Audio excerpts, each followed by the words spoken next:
picture the scene. You are deep inside the VIP section of the most exclusive spot in Miami. The bass is thumping, bottles of Ace of Spades are popping, and the vibe is electric. Then, in a split second, the entire room goes dead silent. Why? Because Michael Jordan, the Black Cat himself, is currently standing inches away from Rich Paul's face, and let me tell you, his airness is absolutely not smiling. We aren't watching a standard business handshake or a polite industry greeting here, folks. The tension in the air is thick enough to choke on. MJ has his massive hand clamped onto Rich's shoulder like a vice grip, looking like he is about to put the man through the drywall. The look in his eyes, it is the exact same terrifying stare he had right before he swept the Pistons out of the playoffs in 1991. The greatest of all time finally reached his absolute breaking point with the one man who has been systematically trying to chip away at his legacy for over a decade. And Rich Paul? He was standing there looking like he desperately wanted to hit an eject button and vanish, because let's be real, his whiteboard strategies and rehearsed podcast talking points do not mean a single thing when the literal god of basketball is breathing fire down your neck. But you have to ask, how did we get here?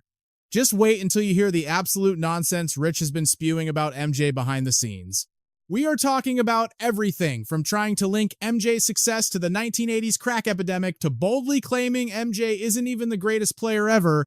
Look, if you are sitting there thinking the GOAT debate is just about championship rings and stat sheets, you are missing the entire war that is being fought in the shadows. There has been a calculated, systematic attempt by Klutch Sports to rewrite the history books before LeBron James officially hangs up his sneakers and walks away from the game.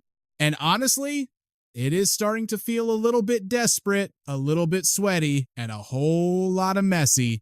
To truly understand why Michael Jordan was ready to crash a high-end Miami gala just to confront Rich Paul, you have to look at the garbage that has been dropped into our ears for years.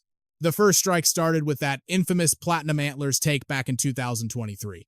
Rich sat there on a podcast, straight-faced, and tried to tell us that LeBron's path was harder simply because he had to chase Jordan's shadow from high school. He said, "I just think LeBron's antlers is in platinum and Michael's maybe in gold." I mean, come on. Why? His logic was, because when you think about it, he had to be compared to Mike. Who did Mike have to be compared to? Talk about it. Imagine the sheer audacity of that statement, the nerve it takes to say that out loud.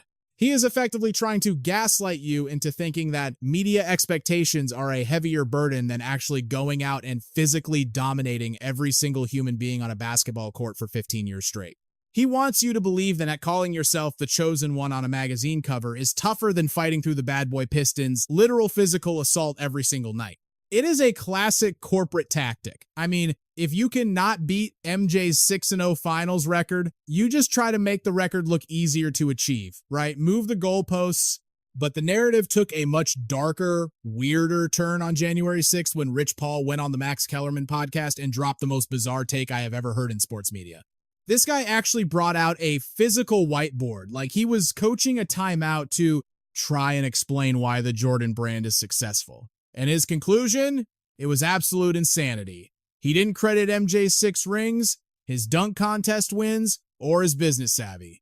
No, ladies and gentlemen, he credited the crack epidemic.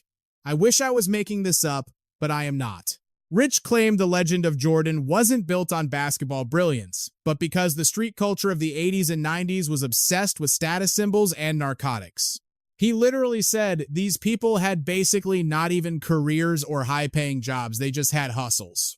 He continued with this gem. So now when you bring forth the crack epidemic, it created a revenue stream amongst a group of consumers that, number one, would have never had that dollar to spend. He said, and I quote, "People didn't buy MJs because they wanted to be like Mike. They wanted to be like Max, who had the BMW and the cute girl." He essentially pointed at the host and said, "You used me as an example because I was sitting in front of you, but you said it's not that Michael Jordan did this. It's that the influencer who had the BMW or whatever you said, like Max with the fly girl in the BMW." So do you catch what he is doing here? He is literally calling every single MJ fan shallow-minded. He is saying the most iconic athlete in human history was just a right place, right time guy who accidentally benefited from a devastating social crisis. He even tried to argue that actors like Martin Lawrence and Will Smith did more for the shoes than Mike did on the court. It is laughable. And to me, that was a direct shot at the soul of the Jordan brand. MJ has built a $4 billion empire on the concept of excellence, of winning at all costs. And here is Rich Paul on a media apology tour telling the world it was actually just dope boy marketing and crack era timing. This is the exact moment the silent version of Michael Jordan died. You do not get to insult a man's fan base and his entire life's work just to boost your client's rep. And if you know anything about MJ, you know the two things he does not play around with are his money and his legacy. And Rich Paul? He attacked both. See, Rich isn't just some random agent. He is the architect of LeBron's entire brand strategy. And he knows that to elevate his guy to the top spot, he has to dismantle the king. That is why he is digging into the 80s to find excuses. He is out here arguing that MJ controlled the market only because there was no social media to distract people. He literally used the word timing as a weapon, basically implying that if you put a prime LeBron in 1988, he would be the one with the $4 billion brand. But that ignores the fundamental fact that MJ had to literally invent the concept of the global superstar. Before Mike arrived, NBA players were just tall guys in short shorts. After him, they were gods. And no amount of whiteboard logic can change that. Rich tried to dress this up as some high-minded cultural synergy, but let's be real, it's a straight-up hit job designed to bankrupt the sweat equity MJ poured into changing the game forever. He actually had the nerve to suggest MJ's business empire was only elite because he understood royalties, as if that somehow makes building a global brand look like a lucky scratch-off ticket. No, that doesn't make him lucky. It makes him the smartest shark in the tank, smarter than the executives, and definitely smarter than the guy Rich is representing today.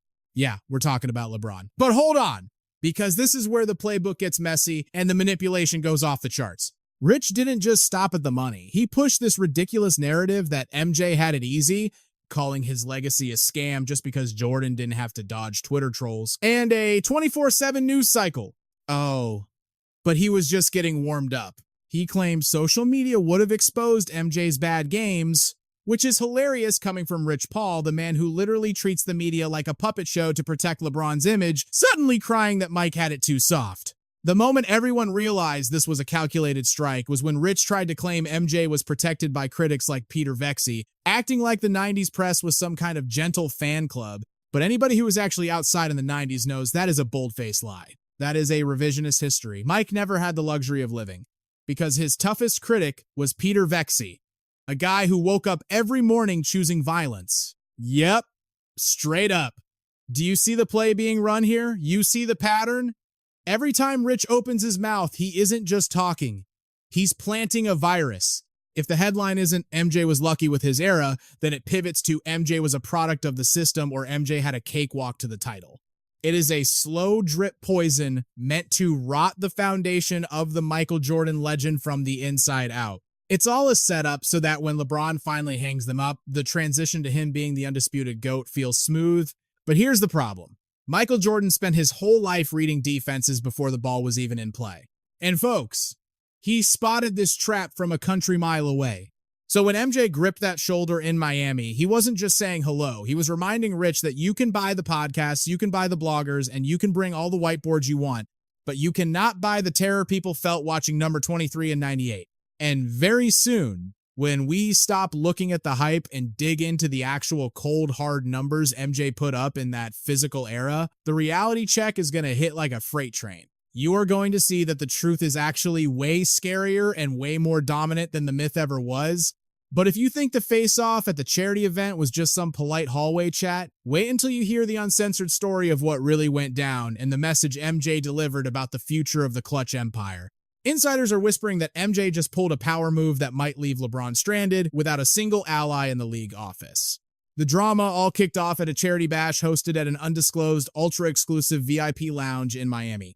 It was January, the heat was rising, and the bass was thumping so hard you could feel it rattle in your molars. The room was crawling with NBA legends and Hollywood A-listers. I'm talking about the top 1% of the 1%. But the second MJ stepped into Rich Paul's personal space, that shiny corporate Hollywood shield absolutely shattered. Look, Rich Paul is used to being the untouchable kingmaker in the room. He is the architect The puppet master who moves LeBron around like a queen on a chessboard while hiding behind carefully crafted PR statements. But MJ? MJ is the eye of the tiger. He is an apex predator who does not need a marketing team to explain to you why he is the boss. According to the insiders standing close enough to feel the temperature drop, Michael didn't even have to raise his voice to cut the tension. He didn't have to. He just stood there, unlit cigar in hand, looking down at Rich like he was back in Akron selling throwback jerseys out of a trunk. MJ leaned in close and dropped a line that reportedly sent a shockwave rippling through the entire lounge. You can buy the media, you can buy the shoes, and you can buy the narrative, but you don't get to buy my history. With just one sentence, MJ dismantled everything Rich Paul has spent 15 years trying to build. When MJ said that, Rich was reportedly frozen, drink in hand, looking like he wanted the floor to open up and swallow him whole. He is used to bullying GMs and owners who play by nice, safe corporate rules. But Jordan? He doesn't play by those rules. Oh, and MJ wasn't finished. He leaned in even closer to deliver the fatal blow. You don't get to rewrite my life just because you can't figure out how to sell yours. That was the ultimate Godfather move. It was a dagger to the heart of the entire Klutch sports strategy.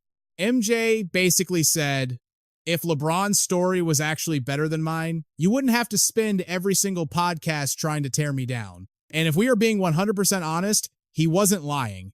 In the end, Jordan just released his grip on the shoulder, took a smooth puff of his cigar, and walked away like the royalty he is. But if you think MJ stopped at a verbal smackdown, you clearly don't know the Black Cat. While Rich was standing there trying to recover his dignity, MJ was already making phone calls. And the word on the street is he just pulled a lever that's going to leave LeBron isolated without a single friend in the league office before his retirement tour even starts. And speaking of LeBron, look, if you think this smoke was all coming just from Rich Paul's camp, you are dead wrong. Because while Rich is the front man out here with the whiteboards and the excuses, LeBron himself has been playing a much darker, more passive-aggressive game for years. He won't say it to MJ's face, but he's been dropping these tiny, petty jabs for a really long time. It became painfully obvious right after that 2016 finals comeback. We all remember the clip from his More Than an Athlete series where LeBron literally looked dead into the camera lens and crowned himself the greatest player of all time. That right there, that was the declaration of war. That was the exact moment he looked the world dead in the eye and crowned himself the greatest of all time. But for all the wrong reasons. Let's keep it 100, that move screamed insecurity. It was childish. You look at Michael Jordan, the man played 15 grueling seasons, snatched 6 rings, and not once, not a single time did he feel the need to grab a mic and tell a reporter, hey, just so you know, I'm the GOAT. Jordan didn't talk about it. He just took it. He ripped the heart out of the league. So when LeBron explicitly crowns himself, he's effectively trying to force us to put Jordan at number 2. And honestly, it reeks of desperation. It is the kind of thing you shout when you know deep down the world isn't buying what you're selling. But that wasn't enough. Then came the infamous ghost comment. Rewind to that 2016 Sports Illustrated interview. LeBron looks the camera in the face and says his biggest motivation is this ghost he's chasing. The ghost who played in Chicago. On the surface, sure, it sounds poetic. Just a guy chasing greatness, right? Wrong. You peel back the layers, and calling MJ a ghost is the ultimate backhanded slap in the face. Think about it. A ghost isn't flesh and blood. It's a haunt, a myth. A shadow flickering on the wall that isn't really there to hit back. By framing his airness as a phantom, LeBron was trying to reduce Jordan's legacy to an old wives' tale. Like MJ was just some campfire story we choose to believe in, rather than the cold, hard reality that actually terrorized the league. It is a classic Klutch sports power play. Try to paint the 90s as a fairy tale era so LeBron's 23 seasons feel like the only real basketball we've ever seen. Oh, and don't worry, we are absolutely going to dismantle that longevity narrative in a minute, and we've got the cold, hard numbers to back it up. But if you want undeniable proof that Michael Jordan sees right through this manufactured persona, just look at the cautionary tale of one Kendrick Perkins. Big Perk wasn't just a player, he was a Jordan brand lifer. The man was on the payroll for years, getting crates of fresh J's dropped at his doorstep before the public even knew they existed.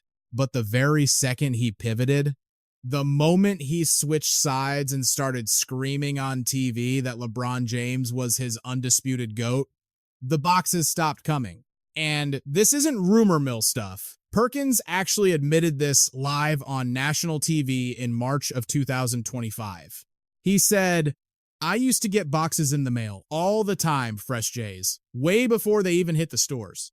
But I started my media career, and as soon as I said LeBron James was the GOAT, those boxes stopped coming." See, people get it twisted. Michael Jordan isn't just some detached, retired billionaire sipping iced tea on a golf course somewhere. Nah, he is the ultimate assassin. He takes it personal when the people he's feeding try to burn his house down. That cutoff wasn't an accident. It was a message to the entire league. You can pick your side, sure, but don't expect to walk around in the king's shoes while you're actively trying to snatch the crown off his head. But the funniest part of this whole drama, it's seeing LeBron try to play the innocent "I'm just a fan" card. In his March 2025 sit-down on the Pat McAfee show, LeBron finally admitted the truth. He and MJ, they don't speak. He was like, "Who? Me and Michael Jordan? Yeah, we're in a good spot. We don't talk." He tried to spin it, claiming it was all about his focus on the craft, throwing out some line about hoping they'll chat more once he retires. But let's be real for a second. MJ talks to the guys he respects, killers like Luka Doncic. If his phone isn't ringing for LeBron, it's because he sees right through the PR stunts. Michael Jordan is the most untouchable figure in sports history for a reason. He knows exactly how this game works. If he opens the door to LeBron, he's just given the Klutch machine more B-roll for their next self-serving documentary. Now, remember when we touched on Rich Paul always screaming about LeBron's 23 seasons? Let's rip the Band-Aid off and get into the real reason he is so desperate to sell us on that longevity narrative. It's because when you actually look at a player's peak, when you look at what a human being is physically capable of, at the absolute zenith of their powers, LeBron isn't just trailing Jordan.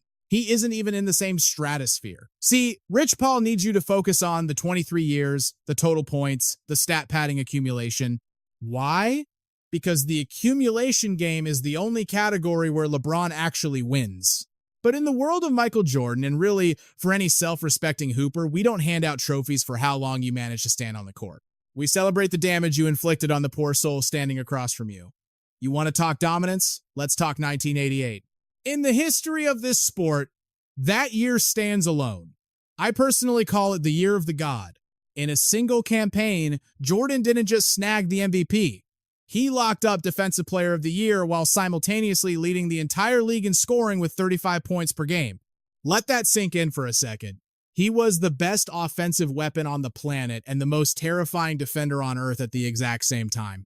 He led the league in steals with 3.16 per game and was out there swatting shots into the third row like he was a 7-foot center. Now, put that up against LeBron. In 23 long seasons, LeBron James has exactly 0 Defensive Player of the Year awards. Nada. Zip. He spent over 2 decades trying to reach that summit just once, and he couldn't do it. The closest he ever got was back in 2013 when he famously lost out to Marc Gasol. And look, Klutch has spent years spinning that narrative, crying about how it was a snub, but the receipts? They tell a very different story. Marc Gasol anchored the #1 defense in Memphis, and the advanced metrics proved he was the reason nobody was scoring in the paint.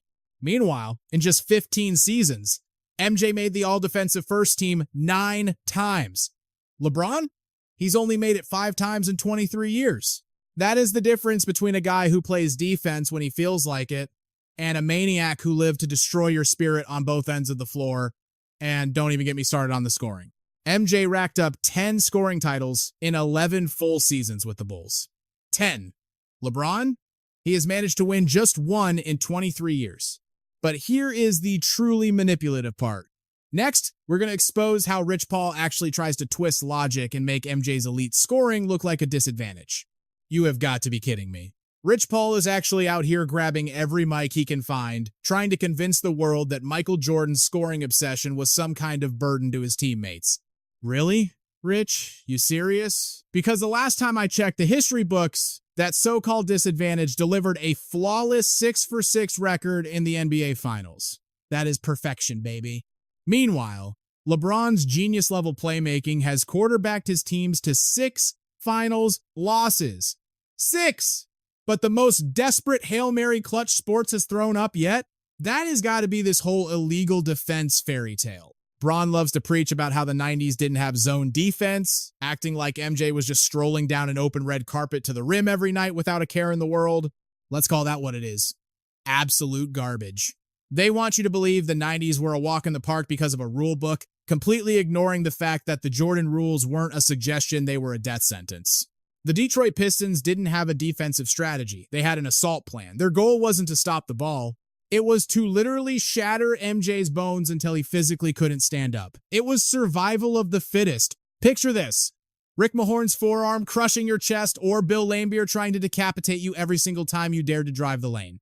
We didn't have cute conversations about spacing and freedom of movement back then. It was a street fight. Yet, this guy has the audacity to sit there and say MJ had it easy?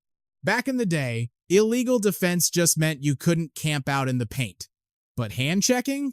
Oh, that was fully legal. You could practically wrestle a guy on the perimeter. You drop a prime Michael Jordan into today's soft touch era where you can't even breathe on a superstar without the refs blowing a whistle, and he wouldn't just be the scoring champ. The man would be hanging 50 a night on these kids. Easy. Rich Paul keeps tossing around the word timing to try and diminish the 90s, acting like it was ancient history. But here is the cold hard truth. The 90s was a war zone. You had Pat Riley's Knicks and the Bad Boy Pistons, two of the most brutal, bruising squads to ever walk the earth. And MJ didn't just survive that gauntlet. He crushed it. He conquered it. Now, let's get to the most pathetic page in the Klutch PR playbook, this ridiculous narrative that MJ quit in '93. They try to spin his retirement as burnout or a lack of stamina compared to LeBron's 23-year marathon. But that's because they can't comprehend the mindset of an absolute killer. Michael Jordan didn't quit, folks. He finished the game. He climbed the mountain, looked around, realized there were no enemies left to slay, and walked away on top in '93. Then he got bored, came back, and walked away on top again in '98 like it was his birthright. LeBron is currently out here stat padding his way into his 40s, desperately chasing a cumulative points record to pad the resume. But Jordan didn't need 23 years to prove he was the GOAT. He did it in 15. Short, sweet, and undeniable. And like MJ reportedly told Rich Paul to his face in that Miami lounge, you can hang around the league as long as you want, but do not disrespect the greatest player to ever lace him up. It is that simple. But remember when we talked about Rich trying to twist MJ's scoring into a negative? Well, he is still making the rounds on every podcast that will have him trying to box MJ into this tiny, one-dimensional corner. He'll look you dead in the eye and tell you MJ was just a scorer or just the guy you want taking the last shot. Like, that's an insult. I remember him saying, yeah, if I'm starting a team, I'm taking LeBron number one. I'm still taking LeBron. And then he adds, but I'd take MJ to take the last shot. That is a slick, backhanded way of saying Mike didn't have the IQ or the playmaking chops that LeBron has. But that is exactly where the whiteboard theories crash and burn, and the actual records take over. Let's rewind the tape to the 1991 NBA Finals. This was the ultimate showdown. The passing of the torch, Michael Jordan versus Magic Johnson.